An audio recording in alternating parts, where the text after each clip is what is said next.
भुसावळ विधानसभा क्षेत्र विशेष करून जळगाव जिल्ह्यातील भुसावळ तालुका आणि विधानसभा क्षेत्र त्यातील काही लोक नेपाळला फिरायसाठी यात्री म्हणून गेले होते, काही देवदर्शनासाठी गेले होते आणि आज हे जात असताना तिथे तानाहू जिल्हा आहे नेपाळमध्ये काही, आणि तिथे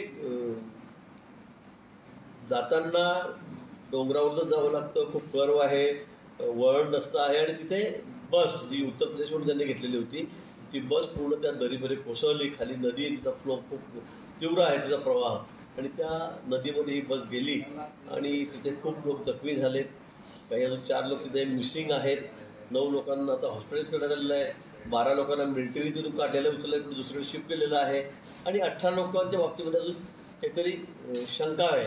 आणि मी सांगणार नाही की त्या 18च्या 18 त्या ठिकाणी तिथं काही मृत्यू झाला का काय, पण अजून आम्ही दिल्लीला एम्बॅसीशी बोललो, आम्ही तिथल्या स्थानिक अधिकाऱ्यांशी बोललो, तिथले मिलिटरीचे अधिकारी आहेत त्यांच्याशी आमचा संपर्क झाला, पण अजून एक्झॅक्ट आकडा समोर येत नाही. कारण ती दरीमध्ये खाली गाडी पडलेली आहे आणि तिथून जे यात्री आहेत अफगाणिस्तान आलेले त्यांना काढण्याचं काम त्या ठिकाणी सुरू आहे.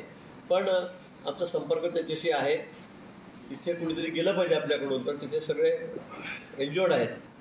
आणि म्हणून इथून त्या तालुक्यातले आमदार आहेत आमचे संजय सावकार आहेत, विधायक आहेत, MLA आहेत, ते आमचे अमोल जावळे, जिल्हाध्यक्ष BJPचे परीक्षित, आमचे भुसावळ तालुक्याचे अध्यक्ष आहेत, हे 3-4 जण आता तिकडे भुसावळहून इंदोर आणि इंदोरहून विमानाने त्या ठिकाणी निघालेले आहेत. मला वाटतं रात्री उशिरापर्यंत ते या स्पॉटवर पोहोचतील आणि जे सगळे अडचणीत आमचे लोक आहेत त्यांना त्या ठिकाणी मदत करतील. मोड ऑफ नेशन